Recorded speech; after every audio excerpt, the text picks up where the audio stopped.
Scenes may not be suitable for very young audiences. Parental guidance is recommended. Ang programang ito ay naglalabas ng sensitibong eksena at impormasyon. Striktong patnubay at gabay ng magulang ang kailangan.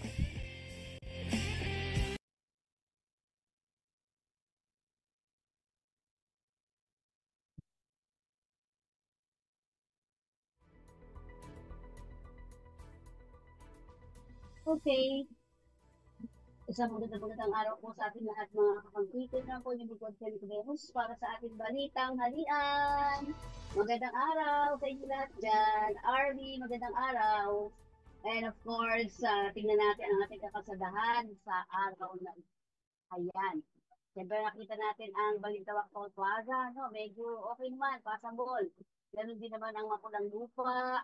Ang Mindanao Toll Plaza, lagi naman yung traffic dyan, di ba? Ang may kawayan, okay, passable naman. At ang Bukawi Toll Plaza, south and bound, ay okay na okay. Ang San Fernando, tingnan natin, medyo walang mga sasakyan dyan, ano, di ba? Okay, sige. Ayan po ang kabuuan ng ating mga highways ngayon, no? Di masyadong traffic na traffic. Okay. Okay. Sige. Tayo ngayon ay dumako sa ating mga balitaan, ano, sa ulo ng ating mga balita, Pangulo Marcos, Pinas, di makikipaggera kahit may banta.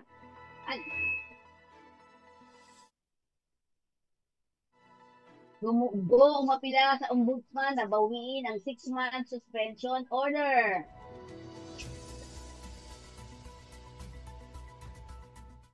Samantala sa paggalit daw sa FAR babies.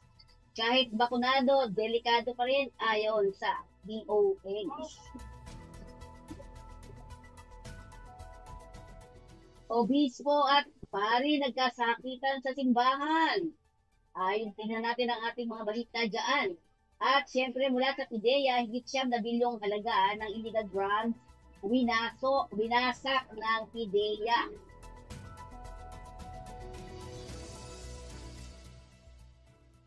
Ayon sa PNP chief, mamatay kayo sa bilangguan. Ating subaybayan yan, sino kaya yun?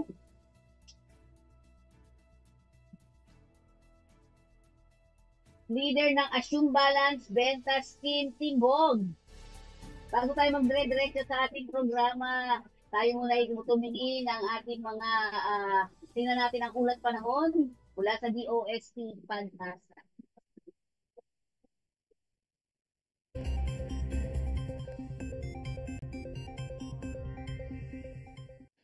Magandang araw, narito po ang ating weather update. Kasalukuyan po itong habagat o southwest monsoon ay patuloy pa rin magbibigay ng maulap na kalangitan na may mga kalat-kalat na pag-ulan at thunderstorm sa Ilocos Region, ganun din po sa Maya Cordillera, Bataan, Zambales, ganun din po sa may Pampanga, Tarlac, Bulacan, kasama na rin po ang Metro Manila, Calabarzon at Mimaropa. Samantala, ang nalabing pong bahagi ng Luzon, lalo po itong silangang bahagi po ng Luzon, ninyo makikita, ay asahan po ngayong araw na magiging bahagyang maulap hanggang sa maulap ang papurin na may mga isolated na mga pag-ulan. Dako tayo sa Visayas at Mindanao. Dahil po sa habagat, asahan po ang maulap na kalangitan na may mga kalat-kalat na pag-ulan at thunderstorm sa may Western Visayas at yun din po sa may Zamboanga Peninsula, Basilan, Tawi-Tawi at Sulu. At yung pong lalabing po bahagi po ng Visayas at Mindanao, fair weather po tayo, maliban lang po sa mga isolated na mga pag-ulan. Paalala po sa mga kababayan po natin, mag-ingat po tayo dahil sa mga kalat-kalat na pag-ulan inaasahan po natin ngayong araw dahil may tsansa po na magdulot ng pagbaha o pagguho ng lupa. Hindi po, mag-ingat pa rin at lumayo pa tayo sa mga madaling tamaan ng kidlat dahil sa mga nabubuong thunderstorm, dulot po ng habagat. Yung makikita po ay halos buong bansa ay maulap ang kalangitan dahil po yan sa habagat.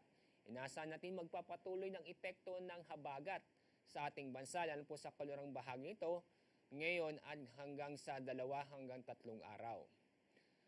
mula ngayon hanggang sa weekend ay wala po tayong inaasahang mabubuo na low pressure area o bagyo sa loob ng ating PER, ganun din po sa may dagat Pasipiko.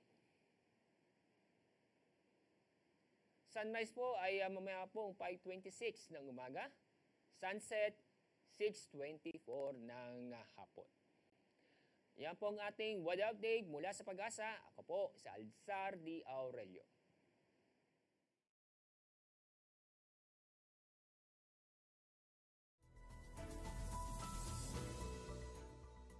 Okay, tayo ngayon bumalik sa ating mga balita. Hindi pa rin daw makikipagdigma ang Pilipinas sa kabilang ng mga kinakaharap na banta buhat sa labas ng bansa. Itong tiniyak ng Pangulong Ferdinand Marcos Jr. sa harap ng tropa ng Philippine Army 10th Infantry Division sa kanyang binisita kahapon sa Davao de Oro. Andy Marcos, now I am sure that all of you are aware now that the internal threat has been reduced. We now have to also think about the external threat, and that again is a different strategy that we will have to employ. Yan ang tinura ng ating Pangulong Marcos. Samantalang giit naman ni Marcos, hindi tayo makikipaggera kahit na kanino at wala tayong gustong pasukin, kundi tayo ay defensive lang at dinidepensahan lang natin ang ating bansa. Pakitingnan natin ano ang mga report ni Arby dyan.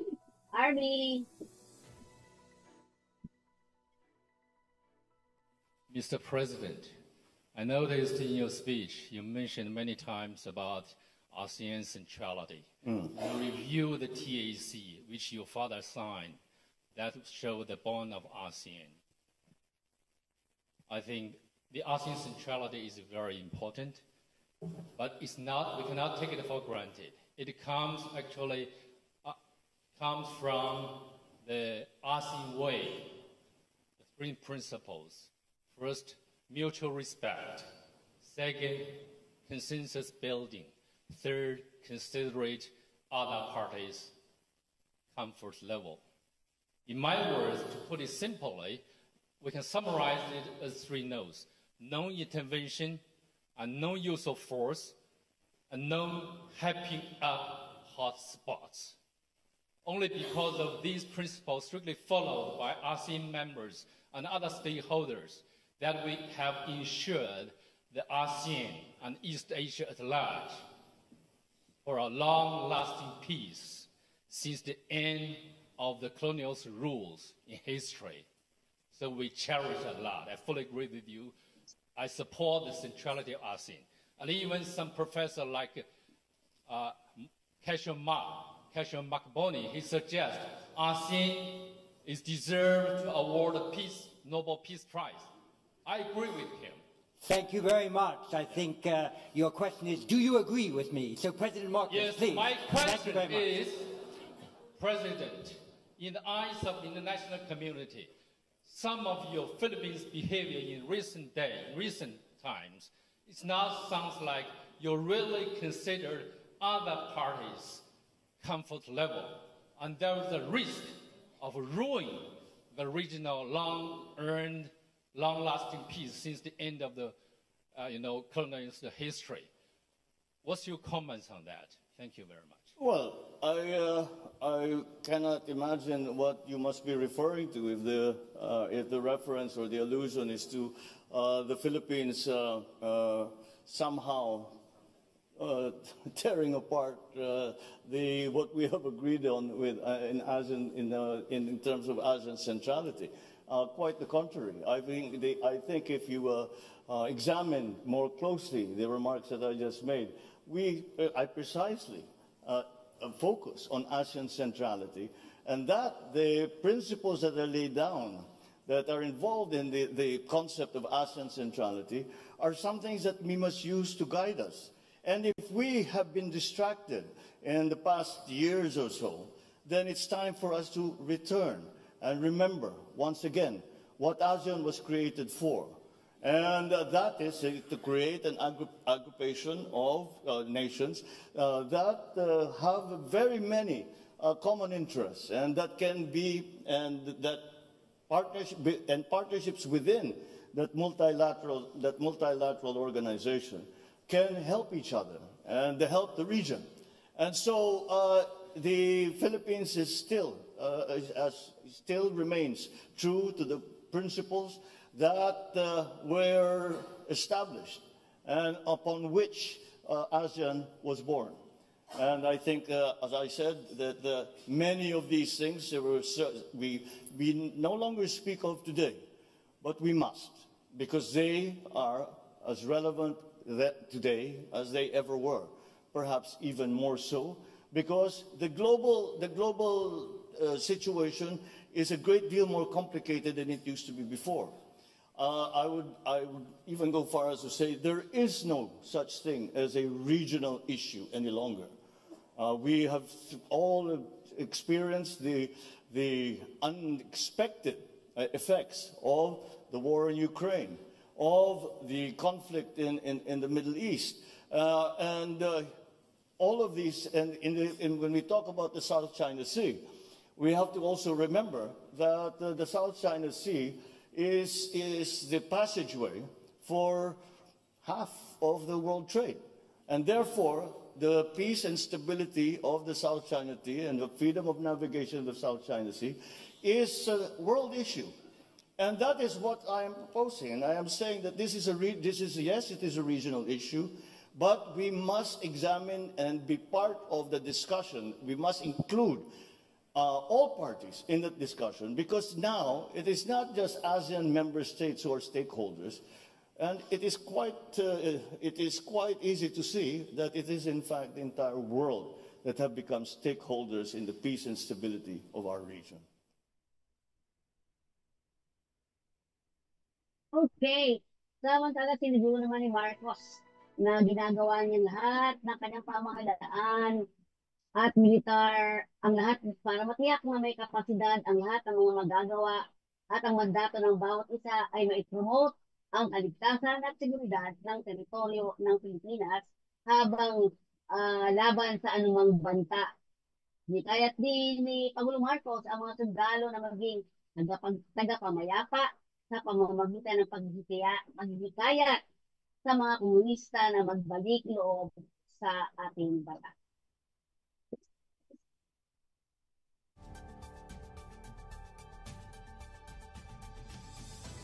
Samantala, 3 sa bawat 4 na Pinoy ang naniniwala na greatest threat o matinding banta sa Pilipinas ang China.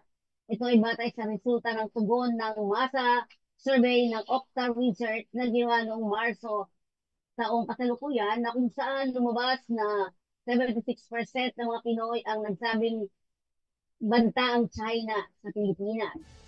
Pero bahagyang mas mababa ito kung ikumpara sa 79% ng nakaraang taon.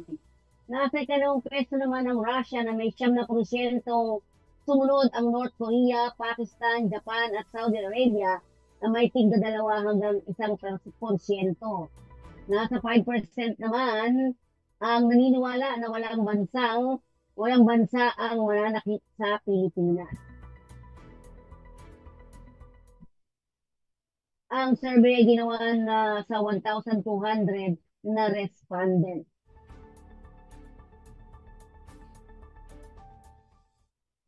Sa pagpapatuloy ng ating balita, necessitate heightened vigilance and alertness from our personnel. Hence, our troops were seen on guard because of the CCG's provocative presence near BRP Sierra Madre. We reiterate our commitment to peace and stability in the region, as emphasized by President Ferdinand Marcos Jr. Any aggressive actions that threaten this peace and the safety of our troops and stations will be met with the necessary and appropriate measures. The AFP remains resolute in our duty to defend our nation and our people against any threat.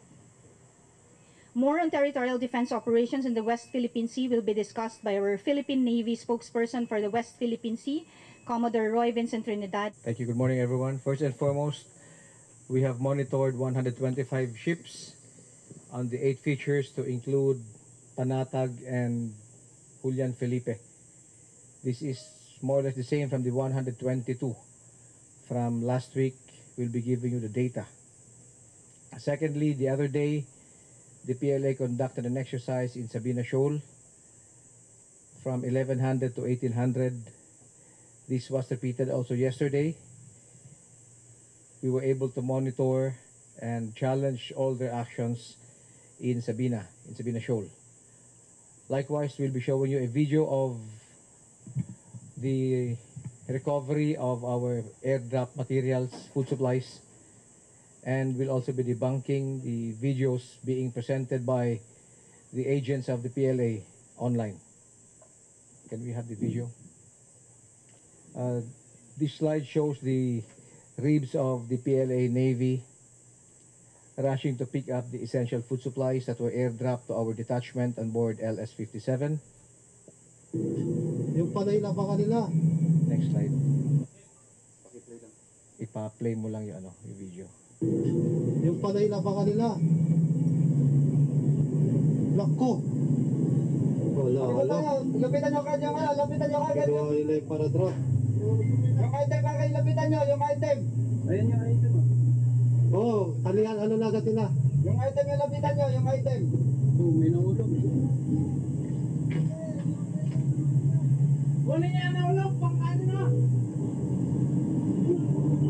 Sa kanila yan, nahulog yung tropa nila. Ha?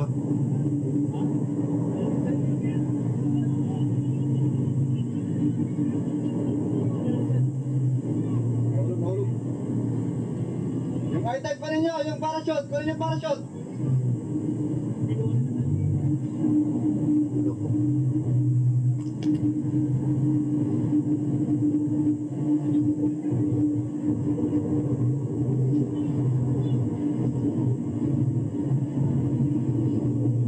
Meron pa parachute, no?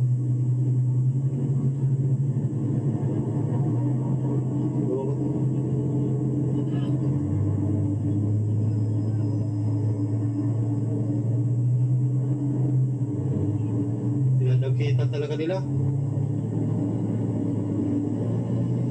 Ako, babagayin ata. Muntik na. Babagayin. Hilahin nyo lang, hilahin nyo yung parachute. Hilahin, dalhin sa bangura.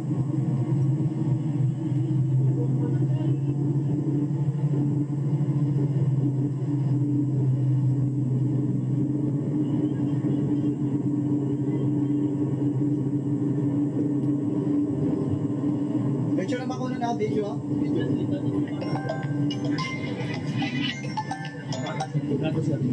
Inaras na sila. Ako, sa Bahura, babagayin kayo. Bahura lang kayo, Bahura. Dali na sa Bahura. Mahulog sir ba? Huwag niyo ipakuha.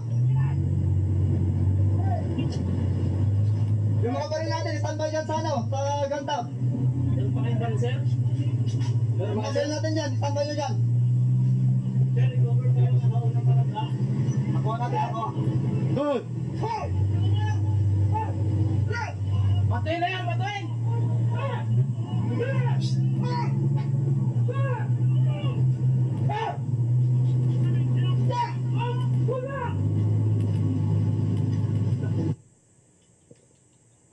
Masyadong malapit. Next slide, please. Another view of the Chinese ribs harassing our rubber boats. Naipag-agawan sila sa airdrop supplies natin. Next slide. More pictures of that. Next slide. This is a view from our rubber boat showing the second airdrop parcel that was retrieved by the PLA after opening it and realizing that it's only foodstuff. They dumped this back into the sea.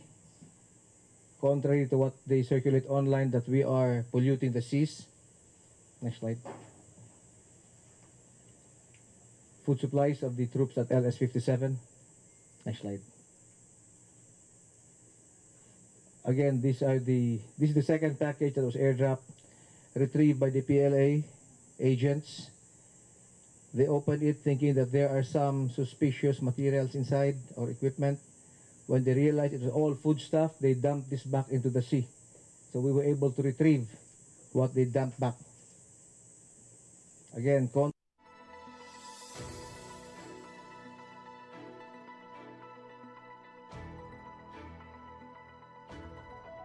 Okay, samantala naghain ng dalawang urgent motion sa Office of the Ombudsman si suspended Bamban Tarlac Mayor Ans Go na humihiling na bawiin ang itinataw na 6 na buwang preventive suspension. Inihain ang urgent motion for reconsideration at urgent motion to lift preventive suspension at giniit na Go na wala siyang kasalanan at hindi makatwira ng itinataw na preventive suspension na nag-ugat o nag-ugat lamang sa kanyang pagganap sa tungkulin bilang alkalde. Ayon kay Atty. Stephen David, isa sa mga abogado ni Mayor Go na naghain ng motion sa ombudsman na walang mabigat na ebidensya laban sa kanyang kliyente at lubhang mabigat ang 6 na buwang suspensyon. Samantalang umaasa ang kanyang mga kampo na agad na resolbahin ng ombudsman ang kanyang motion, lalo pa at nakasalalay dito ang pagganap ni Mayor Go ng kanyang tungkulin bilang halal na opisyal ng lokal na pamahalaan. Kung matatandaan natin na ang suspension order ay nag-uugat sa reklamo ng Department of Interior and Local Government o DILG na magkaroon ng paglabag sa grave misconduct, serious dishonesty, gross neglect of duties at conduct prejudicial to the best interest of the service is Mayor Go nang bigyan ito ng business permit ang isang POGO operator. Bukod kay Go, kasama rin sa sinuspindi ng ombudsman sina Bamban, Business Permit and Licensing Officer Edwin Ocampo at Municipal Legal Officer Aden Sigua. Samantalang ipinunto ni David na noong Enero, 17, taong kasalukuyan lamang nag-renew ng business permit ang Zoo Yuan Corporation ng makasumite ito ng requirements sa Business Processes and Licensing Office o BPLO.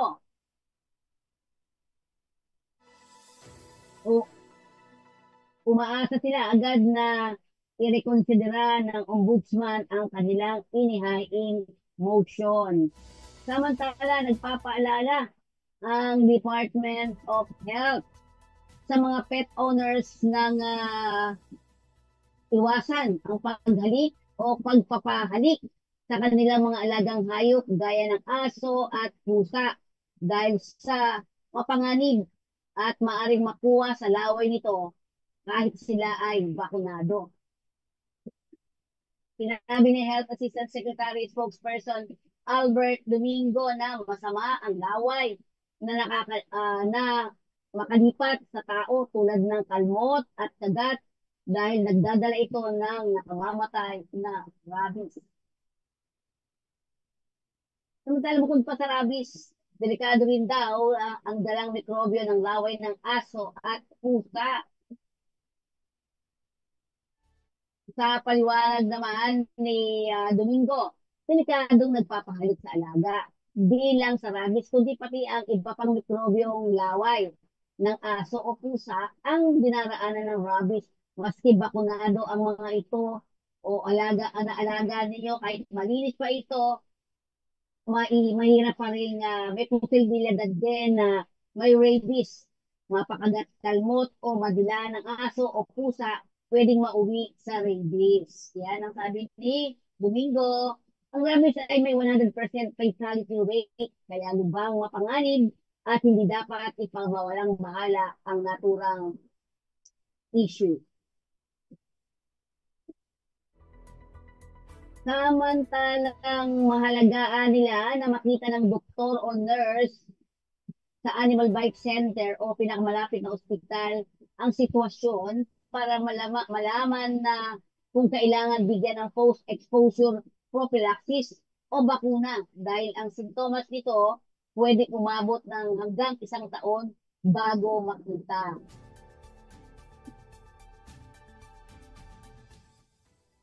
Sa paglilinaw naman, maaaring gumaling ang sugat pero ang virus ay dahan-dahan iyan. Depende kung gaano kalayo sa ulo ang kagat at pag nakarating na sa utak ay huli na ang lahat o kamatayan ang kahahantungan.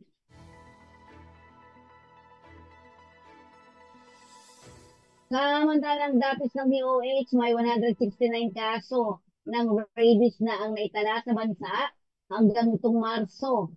Hanggang itong Mayo, 160 naman sa kanilang nasawi habang inaalam pa naman ng estado ng siyam na iba pa. Mas mataas ito ng 13% sa 160 kaso nang naitala sa parehong panahon ng taong 2023. Pinakamarami naman ang kaso ay naitala sa Soxargen, sinundan ito ng Calabarzon at Bicol Region.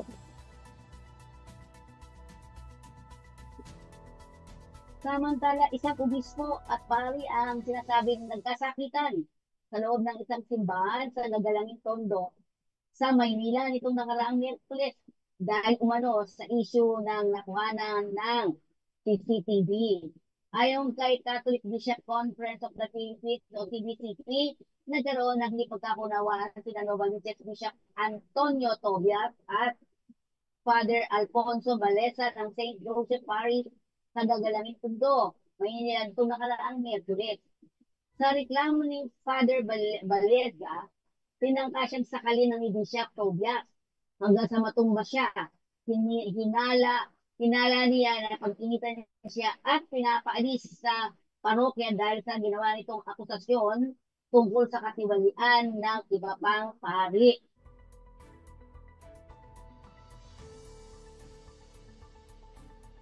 Ngunit ayon kay Father Reginald Malikdem, Vicar General ng Archdiocese of Manila, sinibukan lamang ni Bishop Tobias na pakalmahin si Balesa sa pagwawala nito matapos na tanggalin ito sa pwesto. Inalis umano ni Balesa sa parokya dahil sa hindi pagsunod sa utos ni Manila Archbishop Cardinal Jose Advincula na sumailalim sa counseling dahil sa kanyang unstable personality. Bago pa italaga si Father Balesa sa naturang simbahan, may konklusyon ang kardinal na kailangan itong sumailalim sa ilang renewal program na makatutulong sa kanyang pagkatao. Aniya, may history of defiance si Father Balesa. Simula Hunyo 5, suspendido pa rin mula sa paggamit ng priestly faculty ni Father Balesa.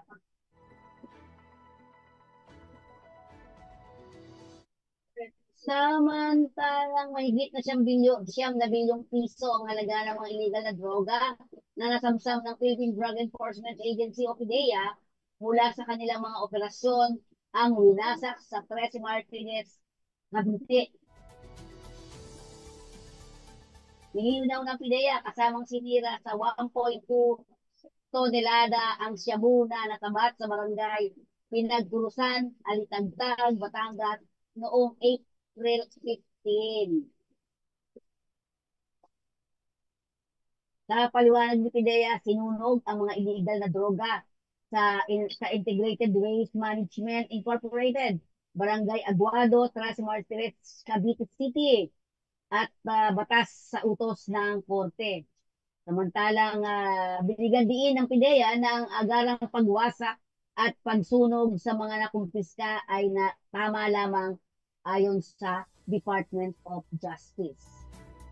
Samantala, mamamatay kayo sa bilangguan. Ito naman ang galit na pahayag ng Philippine National Police o PNP Chief General Romel Francisco Marbil sa 4 na pulis na naaresto bunsod sa pagkakasangkot sa pagdukot sa 4 na dayuhan itong nakaraang Hunyo 2 sa Pasay City.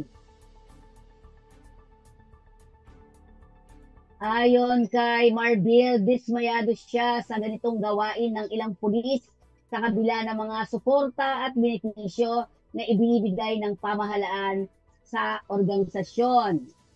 Batay sa record, sinabi ni Major Carlo Villanueva, Senior Master Sergeant Angelito David, Master Sergeant Ricky Damora at Staff Sergeant Ralph, tumanggi ang mga itinuturong pulis na dumukot sa mga biktimang sina Meng Chao, 29 years old, at Yang Shuan, 30 years old, kapwa Chinese, at Shi Yi Huan, 32 years old, at Tang Heng Pei, 25 years old, na sinasabing nakatakas. Pinalaya naman sina Xiao Xuan at Huan matapos makapagbigay ng 2.5 million ransom na napatid na 10 jandos pa ang pinaghahanap.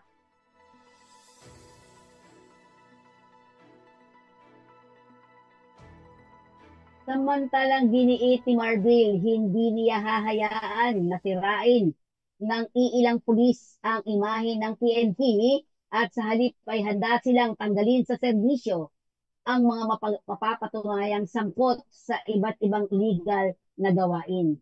Samantalang sinampahan na ng kasong kidnapping for ransom, robbery at carnapping ang mga naturang pulis.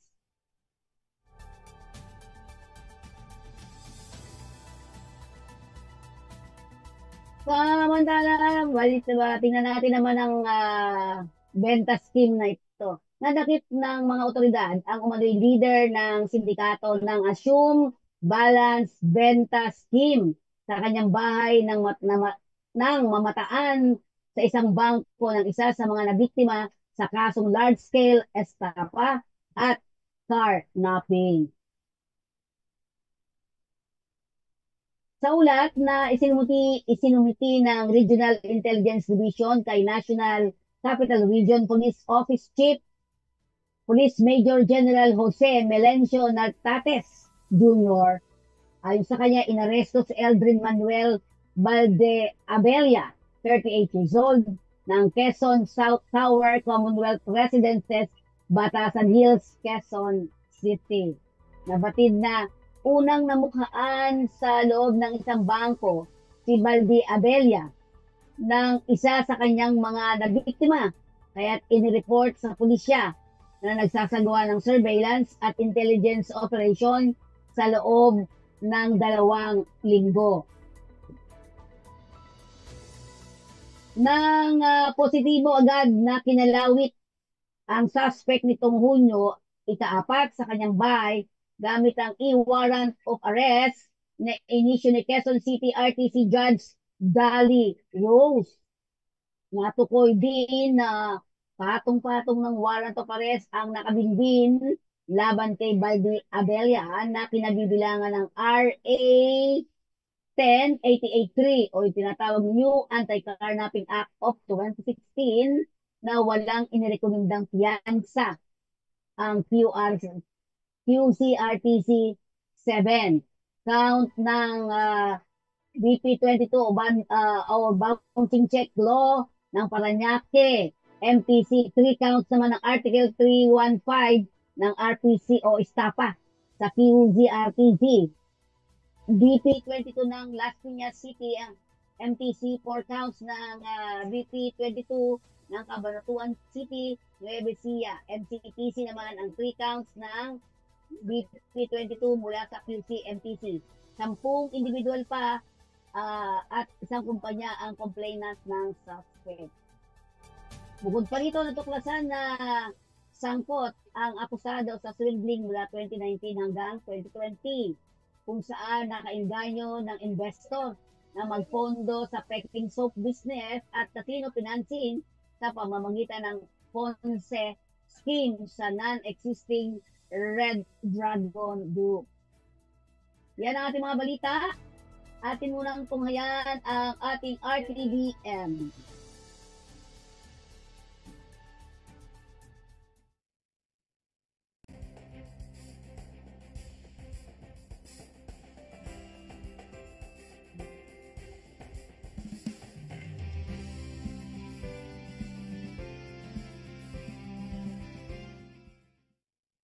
Sa araw na ito, ating binibigyang pansin ang naging epekto ng El Nino sa buhay ng ating mga magsasaka, mangingisda, at ang kanilang pamilya dito sa Region 11. Kasama din natin ngayon ang ating mga kababayan mula sa Davao Occidental at iba pang bayan ng Davao del Sur. Batid natin na ang tagtuyot ay hindi lamang nagdudulot ng matinding pinsala sa ating mga sakahan at palaisdaan. Ito rin ay nagiging sagabal sa kabuhayan at pagtupad sa pangarap ng maraming Pilipino. Kaya't sa masisipag natin mga magsasaka at mangingisda, kayo ay nagsisilbing tagapangalaga ng sektor ng agrikultura. Kayo rin ang bumubuhay sa inyong mga pamayanan dahil sa mga pagkaing inyong hinahain sa hapag ng bawat tahanan. Kaya naman, minabuti namin pumarito ngayon upang ipaalam sa inyo na hindi namin kayo pababayaan. Ang pamahalaan ay nandito at laging handang umalay at magbigay ng tulong, lalo na sa panahon ng kagipitan. Halos 60 milyong piso ang nakalaan sa pamamahagi ng tulong ng mga magsasaka, mangingisda, at inyong pamilya dito sa Davao Region sa ilalim ng Presidential Assistance for Farmers, Fisherfolk, and Families. Kasabay pa rito, ang DSWD ay magbibigay ng 10,000 bawat isa sa 10,000 piling benepisyaryo sa probinsya. Ang DOLE naman ay magkakaloob ng higit 2 milyong piso na halaga na tulong sa halos 300 benepisyaryo ng DOLE Integrated Livelihood Program at karagdagang halos 3 milyong piso sa lagpas 600 benepisyaryo ng TUPAD program. Samantala, ang DTI ay magbibigay ng gabay at puhunan upang magkaroon kayo ng pagkakakitaan habang hinihintay ninyo ang susunod na panahon ng pagtatanim. Kasama po rin natin ang tanggapan ng ating House Speaker Martin Romualdez upang magkaloob ng 5 kilong bigas sa bawat na dumalo. Alam ko po na ang prioridad ng pamahalaang panlalawigan ng Davao del Sur ang patatagin ang mga sektor ng infrastruktura, kalusugan, kabuhayan, turismo at agrikultura. Nananalig ako na masasakatuparan natin ang mga ito sapagkat nariyan ang mga ahensyang kabalikat natin sa muling pag-ahon. Asahan po ninyo, tututukan po natin upang makapagbigay ng bagong pag-asa sa inyo at sa mga susunod pang henerasyon. Mahalaga ang pagkakaisa ng bawat Pilipino para sa mas mabilis at epektibong tugon sa El Nino at upang mapaghandaan ang nakakaambang panahon ng La Nina. Sa ating sama-sama na pagkilos, nakakatiyak ako na makakamit natin ang isang masaganang bukas at ang bagong Pilipinas na matagal na nating pinapangarap.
Okay, balik tayo sa ating programa. And of course, tayo muna magpaalala mula sa ating himpilan. Hello kabayan! Ako po si Mafe. Mag-a-abroad ka ba? Handa ka na ba? Ito ang mga bilin sa inyo ni Pidos.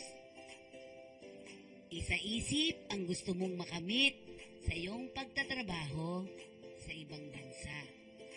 Ito rin ang susi ng iyong tagumpay. Ihanda ang sarili kabayan sa trabaho nga harapin sa labas ng bansa. Tandaan mo kabayan, ang iyong responsibilidad at karapatan. Ito ang gabay mo sa paggampan sa iyong tungkulin. Umangkop ka rin sa batas at kultura ng bansang pupuntahan. Ito ang iyong magiging pansamantalang tirahan. Pangalagaan mo rin ang kalusugan. Kailangan ang malusog na pangangatawan sa trabahong gagampanan.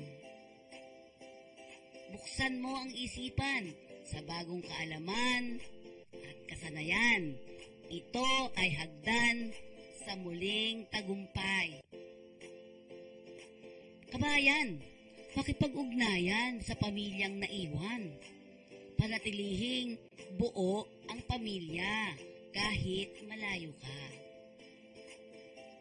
Mag-ipon dahil ang katuparan ng iyong mga pangarap ay nakasalalay dito. Maghanda at magplano para sa iyong pagbabalik kabayan ha. May mga ahensya naman ng pamahalaan na makatutulong sa oras ng pangangailangan. Huwag kang mag-atubiling sila ay lapitan. Salamat! Sana may naintindihan kayo.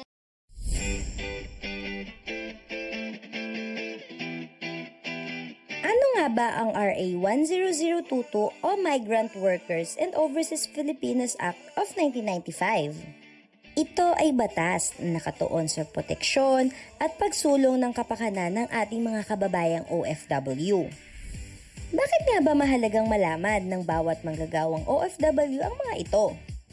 Dahil ito ay makakatulong upang malaman ang mga karapatan bilang isang manggagawa tulad na lamang ng mga sumusunod.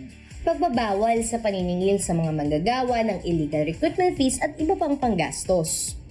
Malayang paghahanap ng trabaho at paghahanap ng mapapasukang hanap buhay. Karapatan sa laban panghimasok sa pansariling pananahimik. Karapatan sa pamamahinga at paglilibang. Confidentiality at pangangalaga sa mga personal na datos at impormasyon ng manggagawa. Alamin ang iyong bansang pupuntahan at pagtatrabahuhan. Karapatan sa diskriminasyon, malayang pagpupulong at pagsama-sama. Kaya kung ikaw ay may katanungan at nais na ireklamo tungkol sa iyong karapatan, maaaring dumulog sa tanggapan ng ahensya sa mga sumusunod.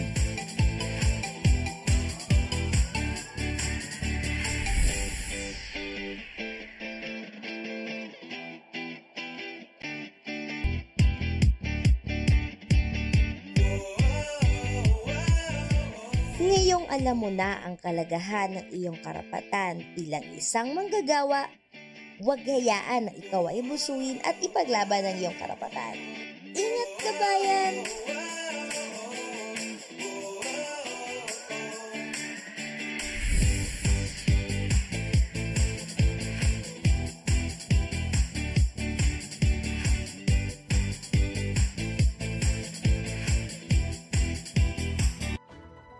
Okay, balik tayo sa ating programa dito sa ating Kakampi Online, Balitang Halian. And of course,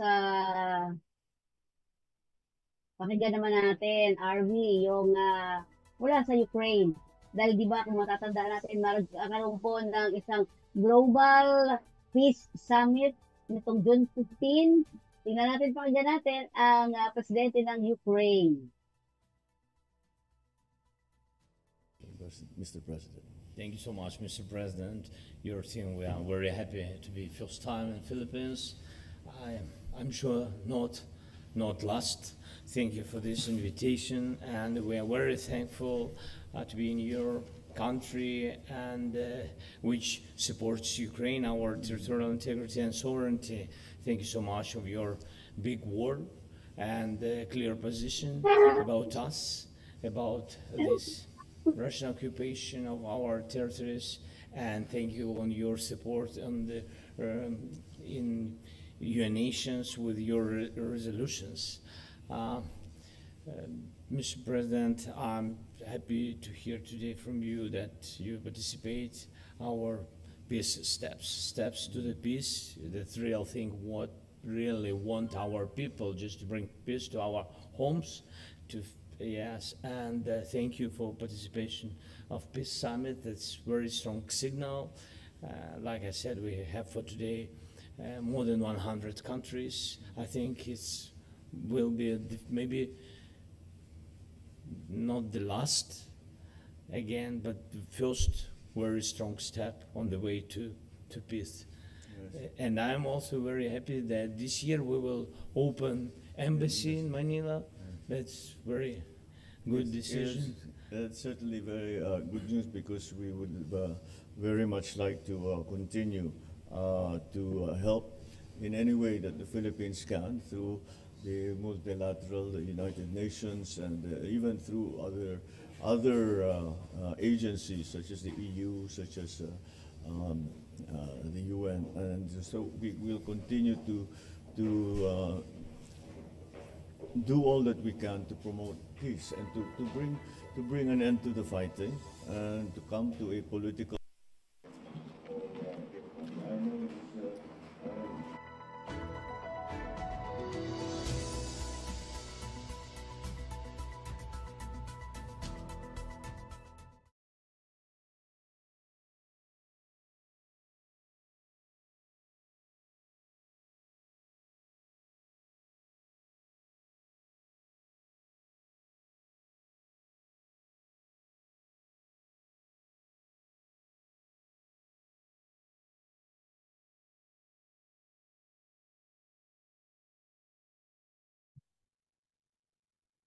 Okay.